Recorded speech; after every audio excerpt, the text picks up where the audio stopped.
একজন দিনদার জীবনসঙ্গী কখনো আপনার চেহারার মায়া পড়বে না, আপনার সম্পদ ও আপনার যোগ্যতার লোভে পড়বে না, কারো আবেগে গা ভাসাবে না।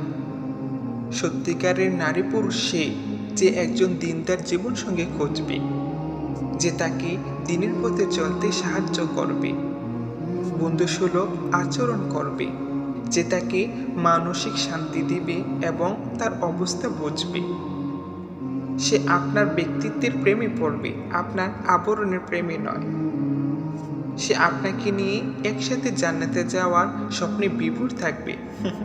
যেমন আমি প্রচণ্ড রাগের মাঝে নিজেকে সামলিয়ে আপনাকে আগলে রাখবে, আপনাকে আল্লাহর পথে চলতে সাহায্য করবে, নবী সাল্লাল্লাহু আলাইহি ওয়াসাল্লামের সুন্নত মানতে শেখাবে, আপনাকে সম্মান করবে, আপনার সকল পরিস্থিতিতে সে আপনাকে বুঝবে। তাই দোয়া করি সবার জীবনে আসুক এমন একজন জীবনসঙ্গী, ইনশাআল্লাহ।